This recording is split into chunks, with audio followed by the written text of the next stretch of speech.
Hello everyone. In this video, we will understand the topic verification and valuation of direct or different items. ಅಂತಂದರೆ ಕೆಲವೊಂದು different ಐಟಮ್ಸನ್ನು ಡೈರೆಕ್ಟಾಗಿ verification ಮತ್ತು valuation ಮಾಡಬೇಕಾಗುತ್ತೆ. ಆ items ಅಂತಂದರೆ ಈಗ ಲ್ಯಾಂಡ್ ಆ್ಯಂಡ್ ಬಿಲ್ಡಿಂಗ್ ಆಗಿರ್ಬೋದು, ಗುಡ್ ವಿಲ್ ಆಗಿರ್ಬೋದು, ಇನ್ವೆಸ್ಟ್ಮೆಂಟ್ ಆಗಿರ್ಬೋದು, ಮೆಷಿನರೀಸ್ ಆಗಿರ್ಬೋದು, ಇವನ್ನೆಲ್ಲ ಅಸೆಟ್ಸ್ ಅಂತಲೇ ಕನ್ಸಿಡರ್ ಮಾಡೋ ಅಂಥದ್ದು. ಒಂದು ಆರ್ಗನೈಸೇಷನಲ್ಲಿ ಇವನ್ನೆಲ್ಲ ಒಂದು ಕಂಪನಿ ಸ್ಟ್ರೆಂತ್ ಅಂತ ಕರಿತೀವಿ. ಅಸೆಟ್ ಏನಿರುತ್ತೆ ಅದು ಒಂದು ಕಂಪನಿಗೆ ಸ್ಟ್ರೆಂತ್ ಆಗಿರುತ್ತೆ. ಹಾಗಾಗಿ ಈ ಡೈರೆಕ್ಟ್ ಐಟಮ್ಸ್ ಏನೇನಿರುತ್ತೆ ಇವುಗಳನ್ನ ಡೈರೆಕ್ಟಾಗಿ ಇನ್ಸ್ಪೆಕ್ಟ್ ಮಾಡಬೇಕಾಗುತ್ತೆ, ವೆರಿಫಿಕೇಷನ್ ಮತ್ತು ವ್ಯಾಲ್ಯೂಯೇಷನ್ ಮಾಡಬೇಕಾಗುತ್ತೆ. ಕೆಲವೊಂದು ಮೆಥಡ್ಸನ್ನು ಫಾಲೋ ಮಾಡಿಬಿಟ್ಟು ಏನು ಮಾಡ್ತಾ ಹೋಗ್ತಾರೆ, ಈ ಒಂದು ಲ್ಯಾಂಡ್ ಆ್ಯಂಡ್ ಬಿಲ್ಡಿಂಗ್ ಆಗಿರ್ಬೋದು, ಕೆಲವೊಂದು ಡಿಫ್ರೆಂಟ್ ಐಟಮ್ಸ್ ಬರೋ ಅಂಥ ಅಸೆಟ್ಸ್ ಯಾವುದಾದ್ರು ಇರುತ್ತೆ ಅದನ್ನು ಡೈರೆಕ್ಟಾಗಿ ವೆರಿಫಿಕೇಷನ್ ಮತ್ತು ವ್ಯಾಲ್ಯೂಯೇಷನ್ ಮಾಡ್ತಾ ಹೋಗ್ತಾರೆ. ಇದು ನಿಮಗೆ ಎಕ್ಸಾಮ್ ಪರ್ಪಸ್ಸಿಂದ ಇಂಡಿವಿಜುವಲ್ ಆಗಿ ಕೇಳ್ತಾರೆ, 5 ಮಾರ್ಕಿಗೆ ಕೇಳೋ ಅಂಥದ್ದು. What are the procedures are involved in verification and valuation of land and building ಅಂತ ಕೇಳ್ಬೋದು. ಅಥವಾ ಒಂದು 4-5 ಐಟಮ್ಸ್ ಕೊಟ್ಬಿಟ್ಟು ಅದ್ರದ್ದು ವೆರಿಫಿಕೇಷನ್ ಹೇಗೆ ಮಾಡ್ತೀರಾ ಅಂತ ಕೇಳ್ಬೋದು. 5 ಮಾರ್ಕಿಗೆ ಕೇಳ್ತಾರೆ, ಇಲ್ಲಾಂದರೆ 10 ಮಾರ್ಕಿಗೆ ಕೇಳೋ ಅಂಥದ್ದು. First one land and building. Land and ಬಿಲ್ಡಿಂಗನ್ನು ಹೇಗೆ ವೆರಿಫಿಕೇಷನ್ ಮತ್ತು ವ್ಯಾಲ್ಯೂಯೇಷನ್ ಮಾಡ್ತಾರೆ ಅಂತ ನೋಡೋದಾದರೆ, freehold property is in the name of the client. He has full rights over it and is the complete owner of it. It is a permanent asset of the business. Its verification should be done as under. ಅಂದರೆ free hold land and building. Free hold ಅಂತಂದರೆ ಒಬ್ಬ owner ಅದರದ್ದು permanent owner ಆಗಿರ್ತಾನೆ, ಒಂದು ಅಸೆಟ್ದು permanent owner ಆಗಿರೋ ಅಂಥದ್ದು. ಅದು land and building ಆಗಿರ್ಬೋದು ಅಥವಾ ಬೇರೆ ಯಾವುದೇ ರೀತಿ ಅಸೆಟ್ ಆಗಿರ್ಬೋದು, ಅದರ ಪರ್ಮನೆಂಟ್ ಓನರ್ಶಿಪ್ ಯಾರಿಗಿರುತ್ತೆ, ಒಬ್ಬ ಕ್ಲೈಂಟಿಗಿರುತ್ತೆ. ಇದನ್ನು free hold land and building ಅಂತ ಕರಿತೀವಿ. ಇಲ್ಲಿ ಆ ಒಂದು ಅಸೆಟ್ಟನ್ನು, ಆ ಲ್ಯಾಂಡ್ ಆ್ಯಂಡ್ ಬಿಲ್ಡಿಂಗನ್ನು ಅವನು ಯಾವ ಥರ ಬೇಕಾದ್ರೂ ಯೂಸ್ ಮಾಡ್ಕೋಬೋದು, ಯಾಕಂತಂದರೆ ಅವನೇ ಅದರ ಕಂಪ್ಲೀಟ್ ಓನರ್ ಆಗಿರ್ತಾನೆ. ಇದೊಂದು ಲ್ಯಾಂಡ್ ಆ್ಯಂಡ್ ಬಿಲ್ಡಿಂಗ್ ಅನ್ನೋದು ಒಂದು ಕಂಪನಿಗೆ ಪರ್ಮನೆಂಟ್ ಅಸೆಟ್ ಆಗಿರುತ್ತೆ. ಯಾಕಂತಂದರೆ ಯಾವುದೇ ಒಂದು ಬಿಸ್ನೆಸ್ದು ಆ್ಯಕ್ಟಿವಿಟೀಸ್ ನಡಿಬೇಕು ಅಂತಂದರೆ ಅದಕ್ಕೆ ಅದರದ್ದೇ ಆದಂಥ ಒಂದು ಪ್ರಾಪರ್ ಪ್ಲೇಸು, ಲ್ಯಾಂಡ್ ಮತ್ತು ಬಿಲ್ಡಿಂಗ್ ಅನ್ನೋದು ಇರಬೇಕಾಗತ್ತೆ. ಹಾಗಾಗಿ ಇದೊಂದು permanent asset of the business ಅಂತ ಕರಿತೀವಿ. It's verification should be done as under. ಈ ಲ್ಯಾಂಡ್ ಆ್ಯಂಡ್ ಬಿಲ್ಡಿಂಗ್ ಅನ್ನೋದು ಒಂದು ಪರ್ಮನೆಂಟ್ ಅಸೆಟ್, ಮೇಯ್ನ್ ಅಸೆಟ್ ಆಗಿರೋದ್ರಿಂದ ಇದನ್ನು ಇಂಡಿವಿಜುವಲ್ ಆಗಿ ವೆರಿಫಿಕೇಷನ್ ಮಾಡೋ ಅಂಥದ್ದು ತುಂಬ ಇಂಪಾರ್ಟೆಂಟ್ ಆಗಿರುತ್ತೆ. ಕೆಲವೊಂದು ಸ್ಟೆಪ್ಸನ್ನು ಫಾಲೋ ಮಾಡಿಬಿಟ್ಟು ಕೆಲವೊಂದು ಪರ್ಟಿಕ್ಯುಲರ್ ಐಟಮ್ಸನ್ನು ಕನ್ಸಿಡರ್ ಮಾಡಿಬಿಟ್ಟು ಏನು ಮಾಡ್ತಾ ಹೋಗ್ತಾರೆ, ವೆರಿಫಿಕೇಷನ್ ಮಾಡ್ತಾ ಹೋಗ್ತಾರೆ. ಅದನ್ನು 1 by 1 ನೋಡೋಣ. First one, examination of ownership. The auditor should examine the title deeds to ensure that they are in the name of the client. The title deeds should cover all the land and building shown in the balance sheet. First ಒಬ್ಬ auditor land and ಬಿಲ್ಡಿಂಗನ್ನು valuation ಮಾಡಬೇಕು ಅಂತಂದರೆ, verification ಮಾಡಬೇಕು ಅಂತಂದರೆ, first ಆ ಒಂದು land and building ಯಾರ ಓನರ್ಶಿಪ್ಪಲ್ಲಿದೆ, ಅದರ title ಡೀಡ್ಸು ಯಾರ ನೇಮಲ್ಲಿದೆ, ಯಾವ ಕ್ಲೈಂಟ್ ನೇಮಲ್ಲಿದೆ ಅಂತ ನೋಡಬೇಕಾಗತ್ತೆ. ಈ ಟೈಟಲ್ ಡೀಡ್ಸ್ ಅಂತಂದರೆ ಅದು ಒಂದು ಕಂಪನಿ ನೇಮು ಮತ್ತು ಅದು ಓನರು, ಇದಕ್ಕೆ ರಿಲೇಟೆಡ್ ಆಗಿ ಕೆಲವೊಂದು ಇನ್ಫಾರ್ಮೇಷನ್ಸು ಇರುತ್ತೆ. ಅದನ್ನು ಟೈಟಲ್ ಡೀಡ್ಸ್ ಅಂತ ಕರಿತೀವಿ. ಇದನ್ನು ಫಸ್ಟ್ ಅವನು ವೆರಿಫಿಕೇಷನ್ ಮಾಡಬೇಕಾಗುತ್ತೆ, ಎಕ್ಸಾಮಿನ್ ಮಾಡಬೇಕಾಗುತ್ತೆ.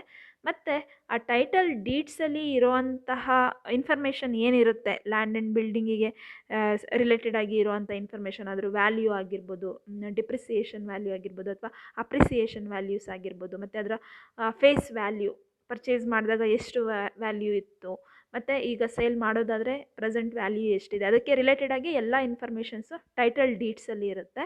ಆ ಟೈಟಲ್ ಡೀಡ್ಸಲ್ಲಿ ಇರೋವಂಥ ಇನ್ಫಾರ್ಮೇಷನ್ಸು ಬ್ಯಾಲೆನ್ಸ್ ಶೀಟಲ್ಲೂ ಇದೆಯಾ, ಆ್ಯಸ್ ಇಟ್ ಈಸ್ ಶೋ ಆಗಿದೆಯಾ, ಅಥವಾ ಬ್ಯಾಲೆನ್ಸ್ ಶೀಟು ಮತ್ತು ಟೈಟಲ್ ಡೀಡ್ಸ್ಗೆ ಏನಾದರೂ ವೇರಿಯೇಷನ್ಸ್ ಇದೆಯಾ ಅನ್ನೋದನ್ನು ಎಕ್ಸಾಮಿನ್ ಮಾಡಬೇಕಾಗತ್ತೆ. Next, examination of charge. If the property is under charge or it has been mortgaged, the auditor should obtain a certificate from the mortgage.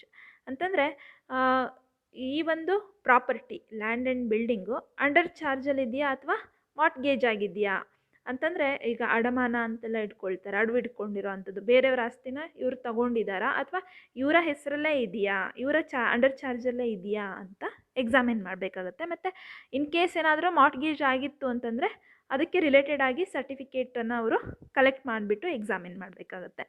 Next third one, physical inspection.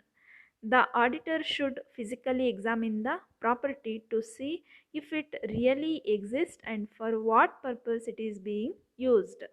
ಅಂದರೆ ಒಬ್ಬ auditor physical ಇನ್ಸ್ಪೆಕ್ಷನ್ಸನ್ನು ಮಾಡಬೇಕಾಗುತ್ತೆ. ಅಂತಂದರೆ ಆ ಒಂದು land and building physically ಎಕ್ಸಿಸ್ಟೆನ್ಸಲ್ಲಿ ಇದೆಯಾ ಅಥವಾ ಎಕ್ಸಿಸ್ಟೆನ್ಸಲ್ಲಿ ಇಲ್ವಾ, ಯಾವ ಪರ್ಪಸ್ಗೆ ಆ ಒಂದು ಲ್ಯಾಂಡ್ ಆ್ಯಂಡ್ ಬಿಲ್ಡಿಂಗನ್ನು ಯೂಸ್ ಮಾಡ್ಕೊಳ್ತಾ ಇದ್ದಾರೆ ಅಂತ ಹೋಗ್ಬಿಟ್ಟು ವಿಸಿಟ್ ಮಾಡಿ ಆ ಒಂದು ಲ್ಯಾಂಡ್ ಮತ್ತು ಬಿಲ್ಡಿಂಗ್ ಏನಿರುತ್ತೆ ಅದನ್ನು ಇನ್ಸ್ಪೆಕ್ಷನ್ ಮಾಡಬೇಕಾಗತ್ತೆ. Next, valuation. The auditor's duty is to see whether the property has been valued according to the laws of bookkeeping or not. Valuation of land is generally shown at cost. Valuation ಅಂತಂದರೆ ನಿಮಗೆ ಗೊತ್ತಿದೆ, ಮೀನಿಂಗಲ್ಲೇ ಹೇಳೋ ಥರ assets ಏನೆಲ್ಲ ಇರುತ್ತೆ ಒಂದು ಕಂಪನಿನಲ್ಲಿ ಆ asset values as it is balance ಶೀಟಲ್ಲಿ ಇದೆಯಾ ಇಲ್ವಾ ಅಂತ ನೋಡೋ ಅಂಥದ್ದು, ಇದನ್ನೇ ವ್ಯಾಲ್ಯೂಯೇಷನ್ ಅಂತ ಕರಿತೀವಿ. ಹಾಗೆಯೇ ಆಡಿಟರ್ ಡ್ಯೂಟಿ ಏನು ಅಂತಂದರೆ ಆ ಒಂದು valuation, land and building valuation ನಡೀತಾ ಇರುತ್ತಲ್ವ. ವ್ಯಾಲ್ಯೂಯೇಷನ್ ಅಂತಂದರೆ ಅಲ್ಲಿ ಡಿಪ್ರಿಸಿಯೇಷನ್ಸ್ ವ್ಯಾಲ್ಯೂಯನ್ನು ಡಿಡಕ್ಟ್ ಮಾಡಿಬಿಟ್ಟು ಫೇಸ್ ವ್ಯಾಲ್ಯೂ ಏನಿದೆ ಇದನ್ನೆಲ್ಲ ಈ ಕ್ಯಾಲ್ಕುಲೇಷನ್ಸ್ ಎಲ್ಲ ಅದರಲ್ಲಿ ಇನ್ಕ್ಲೂಡ್ ಆಗಿರುತ್ತೆ. ಆ ಒಂದು ವ್ಯಾಲ್ಯೂಯೇಷನ್ ಮೆಥಡು ಬುಕ್ ಕೀಪಿಂಗಲ್ಲಿ ಇರೋವಂಥ ರೂಲ್ಸ್ ಪ್ರಕಾರನೇ ಆಗ್ತಾ ಇದೆಯಾ ಅಥವಾ ಇಲ್ವಾ ಅನ್ನೋದನ್ನು ಫೈಂಡ್ ಔಟ್ ಮಾಡಬೇಕಾಗತ್ತೆ. Next, examination of construction. If the construction work has been done by the employees of the concern, it should be properly examined. To be on the safe side, a certificate from a responsible officer should be obtained to this effect. In case ಆ ಒಂದು land and building company ಎಂಪ್ಲಾಯೀಸಿಂದನೇ constructions ಆಗ್ತಿದ್ರೆ ಆ ಒಂದು construction ಏನು methods ಇರುತ್ತೆ, ಯಾವ ರೀತಿ ಕನ್ಸ್ಟ್ರಕ್ಟ್ ಮಾಡ್ತಿದ್ದಾರೆ ಅದನ್ನು ಎಕ್ಸಾಮಿನ್ ಮಾಡಬೇಕಾಗುತ್ತೆ. ಅಲ್ಲಿ ಆ ಒಂದು ಕನ್ಸ್ಟ್ರಕ್ಷನು ಸೇಫ್ ಸೈಡಿಂದ ಆಗಿತ್ತಾ, ಮತ್ತು ಅಲ್ಲಿರುವಂಥ ಎಂಪ್ಲಾಯೀಸ್ಗೆ ಯಾವ ರೀತಿ ಸೇಫ್ ಗಾರ್ಡ್ ಕೊಟ್ಟಿದ್ರು, ಮತ್ತು ಅವ್ರನ್ನ ಯಾವ ರೀತಿ ಟ್ರೀಟ್ ಮಾಡ್ತಾಯಿದ್ರು ಅಂತ ಫುಲ್ಲು ಇನ್ಫಾರ್ಮೇಷನ್ಸನ್ನು ಕಲೆಕ್ಟ್ ಮಾಡಬೇಕಾಗುತ್ತೆ. ಹಾಗೆಯೇ ಒಬ್ಬ ರೆಸ್ಪಾನ್ಸಿಬಲ್ ಆಫೀಸರಿಂದ ಆ ಒಂದು ಸರ್ಟಿಫಿಕೇಟನ್ನು ಕಲೆಕ್ಟ್ ಮಾಡ್ಕೋಬೇಕಾಗುತ್ತೆ. ಅಂದರೆ ಆ ಒಂದು ಕನ್ಸ್ಟ್ರಕ್ಷನ್ಸು ಯಾವ ರೀತಿ ಆಯಿತು ಅಥವಾ ಕನ್ಸ್ಟ್ರಕ್ಷನ್ಸ್ ಇನ್ನೂ ಆಗ್ತಾ ಇದ್ದರೆ ಹೋಗ್ಬಿಟ್ಟು ಯಾವ ರೀತಿ ಕನ್ಸ್ಟ್ರಕ್ಷನ್ ಮಾಡ್ತಾ ಇದ್ದಾರೆ ಅಂತ ಎಕ್ಸಾಮಿನ್ ಮಾಡಬೇಕು ಒಬ್ಬ auditor. Next, revenue expenses. Expenses on repairs and new construction during the year should be debited to revenue account. Revenue expenses ಅಂತಂದರೆ ರೆವೆನ್ಯೂಗೆ ರಿಲೇಟೆಡ್ ಆಗಿ ಆಗುವಂಥ ಎಕ್ಸ್ಪೆಂಡಿಚರ್ ಆಗಿರುತ್ತೆ. ಅದು ರೀಪೇಸ್ ಆ್ಯಂಡ್ ಚಾರ್ಜಸ್ ಆಗಿರ್ಬೋದು, ಮತ್ತು ನ್ಯೂ ಕನ್ಸ್ಟ್ರಕ್ಷನ್ ಚಾರ್ಜಸ್ ಆಗಿರ್ಬೋದು. ಈ ರೀತಿ ಎಕ್ಸ್ಪೆನ್ಸಸ್ಸು ರೆವಿನ್ಯೂ ಎಕ್ಸ್ಪೆನ್ಸಸ್ಸಲ್ಲಿ ಇನ್ಕ್ಲೂಡ್ ಆಗಿರುತ್ತೆ. ಆ ರೆವಿನ್ಯೂ ಅಕೌಂಟನ್ನು ಪ್ರಿಪೇರ್ ಮಾಡಬೇಕಾದ್ರೆ ಆ ರೆವಿನ್ಯೂ ಅಕೌಂಟಲ್ಲಿ ಡೆಬಿಟ್ ಸೈಡು ಈ ಎಲ್ಲ ಎಕ್ಸ್ಪೆಂಡಿಚರ್ಸ್ನ ಮೇಂಟೈನ್ ಮಾಡಿರಬೇಕು. ಅದನ್ನು ಮಾಡಿದಾರ ಇಲ್ವಾ ಅಂತ ಆಡಿಟರ್ ಏನು ಮಾಡ್ತಾನೆ, ವೆರಿಫಿಕೇಷನ್ನು ಮತ್ತು ವ್ಯಾಲ್ಯೂಯೇಷನ್ ಮಾಡ್ತಾ ಹೋಗ್ತಾನೆ. Next, sale vouching. If the land or building has been sold, its vouching should be checked. In case ಏನಾದರೂ ಲ್ಯಾಂಡ್ ಅಥವಾ ಬಿಲ್ಡಿಂಗನ್ನು ಸೇಲ್ ಮಾಡಿದರೆ, ಆ ಒಬ್ಬ ಕ್ಲೈಂಟ್ ಓನರ್ ಏನಿರ್ತಾನೆ ಅವನು ಸೇಲ್ ಮಾಡಿದರೆ ಅದು ವೋಚಿಂಗಲ್ಲಿ ಚೆಕ್ ಮಾಡಬೇಕಾಗುತ್ತೆ. ಈಗ ಒಂದು ಕಂಪನಿಯಲ್ಲಿ ಅಸೆಟ್ ಏನಾದರೂ ಸೇಲ್ ಮಾಡಿದ್ದಾರೆ ಅಂತಂದರೆ ಅದನ್ನು ರೆಸಿಪ್ಟ್ಸ್ ವೋಚರಲ್ಲಿ ಮೆನ್ಷನ್ ಮಾಡಬೇಕು. ಈಗ ಗೂಡ್ಸ್ ಅಥವಾ ಸರ್ವಿಸಸ್ ಏನಾದ್ರೂ ಸೇಲ್ ಮಾಡಿದರೆ ಅದನ್ನು ಸೇಲ್ಸ್ ವೋಚರಲ್ಲಿ ಮೆನ್ಷನ್ ಮಾಡ್ತಾರೆ. ಅದೇ ಅಸೆಟ್ ಏನಾದರೂ ಸೇಲ್ ಮಾಡಿದರೆ ಅದನ್ನು ರೆಸಿಪ್ಟ್ ವೋಚರಲ್ಲಿ ಮೆನ್ಷನ್ ಮಾಡೋ ಅಂಥದ್ದು. ಆ ರೆಸಿಪ್ಟ್ ವೋಚರಲ್ಲಿ ಹಾಕಿದ್ದಾರಾ ಇಲ್ವಾ, ಎಷ್ಟು ವ್ಯಾಲ್ಯೂ ಹಾಕಿದ್ದಾರೆ, ಎಷ್ಟಕ್ಕೆ ಸೇಲ್ ಮಾಡಿದ್ದಾರೆ ಅಂತ ಹಾಕಿದ್ದಾರೆ, ಮತ್ತು ಅದಕ್ಕೆ ರಿಲೇಟೆಡ್ ಆಗಿ ಎಲ್ಲ ಡಾಕ್ಯುಮೆಂಟ್ಸ್ ಇದೆ ಅಂತ ಚೆಕ್ ಮಾಡಬೇಕಾಗತ್ತೆ. Next, last one, examination of depreciation. The auditor should see whether proper depreciation has been provided for land or building. ಆ ಒಂದು ಡಿಪ್ರಿಸಿಯೇಷನ್ ಯಾವ ಮೆಥಡಲ್ಲಿ ಮಾಡಿದ್ದಾರೆ, ಅದನ್ನು ಪ್ರಾಪರ್ ಡಿಪ್ರಿಸಿಯೇಷನ್ ಅನ್ನೋದು ಕ್ಯಾಲ್ಕುಲೇಟ್ ಆಗಿದೆಯಾ ಇಲ್ವಾ, ಯಾವ ಮೆಥಡನ್ನು ಫಾಲೋ ಮಾಡಿದ್ದಾರೆ ಅಂತ ಒಬ್ಬ ಆಡಿಟರು ಚೆಕ್ ಮಾಡಬೇಕಾಗತ್ತೆ. ಈ ರೀತಿ ಇದಿಷ್ಟು ಮೆಥಡ್ಸನ್ನು ಫಾಲೋ ಮಾಡಿಬಿಟ್ಟು ಏನು ಮಾಡ್ತಾರೆ, ಫ್ರೀ ಹೋಲ್ಡ್ ಲ್ಯಾಂಡ್ ಆ್ಯಂಡ್ ಬಿಲ್ಡಿಂಗನ್ನು ಚೆಕ್ ಮಾಡೋ ಅಂಥದ್ದು, ವೆರಿಫಿಕೇಷನ್ ಮಾಡೋ ಅಂಥದ್ದು. ನೆಕ್ಸ್ಟ್, ಕೆಲವೊಂದು ಸಲ ಏನಾಗುತ್ತೆ ಅಂತಂದರೆ ಲೀಸ್ ಪರ್ಪಸ್ಗೆ ಕೂಡ ತಗೊಂಡಿರ್ತಾರೆ land and building. Free hold ಅಂತಂದರೆ ಕ್ಲೈಂಟ್ ಹೆಸರಲ್ಲೇ ಇರೋ ಅಂಥದ್ದು. ಲೀಸ್ ಹೋಲ್ಡ್ ಪ್ರಾಪರ್ಟಿ ಅಂತಂದರೆ ಬೇರೆಯವರಿಂದ ಒಂದಷ್ಟು ಪೀರಿಯಡ್ಗೆ ಅಂತ ತಗೊಂಡಿರ್ತಾರೆ, ಲೀಸಿಗೆ ಬಾಡಿಗೆಗೆ ಅಂತ ತಗೊಂಡಿರ್ತಾರೆ. ಅದನ್ನು ಕೂಡ ವೆರಿಫಿಕೇಷನ್ ಮಾಡಬೇಕಾಗುತ್ತೆ. ಅದನ್ನು ಹೇಗೆ ವೆರಿಫೈ ಮಾಡೋದು ಅಂತ ನೋಡೋದಾದರೆ, leasehold property land or building is that property which has been acquired under a lease agreement for a fixed duration. ಒಂದು ಫಿಕ್ಸ್ಡ್ ಡ್ಯುರೇಷನ್ಗೆ ಅಂತ ಅಗ್ರಿಮೆಂಟನ್ನು ಮಾಡಿಕೊಂಡು ಆ ಒಂದು ಲ್ಯಾಂಡ್ ಆ್ಯಂಡ್ ಬಿಲ್ಡಿಂಗನ್ನು ಅಕ್ವೈರ್ ಮಾಡ್ಕೊಂಡಿರ್ತಾರೆ. ಅದನ್ನು ಯಾವ ರೀತಿ ವೆರಿಫಿಕೇಷನ್ ಮಾಡೋದು ಅಂತಂದರೆ, first ownership. The ownership of leasehold land or building should be checked from the lease agreement. ಆ ಒಂದು ಲೀಸ್ ಅಗ್ರಿಮೆಂಟಲ್ಲಿ ಏನು ಇನ್ಫಾರ್ಮೇಷನ್ ಇರುತ್ತೆ ಅದನ್ನ ಇಟ್ಕೊಂಡು ಚೆಕ್ ಮಾಡುವಂಥದ್ದು. ಅಂತಂದರೆ ಅದರ ಆ್ಯಕ್ಚುಯಲ್ ಓನರ್ ಯಾರು, ಆ ಒಂದು ಲ್ಯಾಂಡ್ ಆ್ಯಂಡ್ ಬಿಲ್ಡಿಂಗ್ದು ಆ್ಯಕ್ಚುಯಲ್ ಓನರ್ ಯಾರು, ಮತ್ತು ಯಾರು ಲೀಸಿಗೆ ತೊಗೊಂಡಿದ್ದಾರೆ ಅಂತ ಈ ರೀತಿ ಓನರ್ಶಿಪ್ಪನ್ನು ಚೆಕ್ ಮಾಡಬೇಕಾಗುತ್ತೆ. Next, existence. It should be found out by physical inspection of the leasehold property that the property is in the possession of the concern. ಅಂತಂದರೆ ಎಕ್ಸಿಸ್ಟೆನ್ಸ್ ಇದೆಯಾ ಇಲ್ವಾ, ಪ್ರಿವಿಯಸ್ ಹೇಗೆ ಪರ್ಮನೆಂಟ್ ಲ್ಯಾಂಡ್ ಆ್ಯಂಡ್ ಬಿಲ್ಡಿಂಗ್ ಆದ್ರೂ ಹೇಗೆ ಅದರದ್ದು physical ಎಕ್ಸಿಸ್ಟೆನ್ಸನ್ನು verify ಮಾಡ್ತಾರೆ, ಅದೇ ರೀತಿ ಲೀಸ್ ಹೋಲ್ಡ್ ಪ್ರಾಪರ್ಟಿ ಆದ್ರೂ ಕೂಡ ಫಿಸಿಕಲ್ ಎಕ್ಸಿಸ್ಟೆನ್ಸನ್ನು ಎಕ್ಸಾಮಿನ್ ಮಾಡಬೇಕಾಗುತ್ತೆ. ಅಂದರೆ ಆ್ಯಕ್ಚುಯಲಾಗಿ ಆ ಬಿಲ್ಡಿಂಗ್ ಇದೆಯಾ ಇಲ್ವಾ, ಆ್ಯಕ್ಚುಯಲಾಗಿ ಅದು ಲೀಸ್ಗೆ ತಗೊಂಡಿರೋದಾ ಅಂತ ಅಲ್ಲಿ ಹೋಗಿಬಿಟ್ಟು ವೆರಿಫೈ ಮಾಡೋ ಅಂಥದ್ದು. Next, valuation.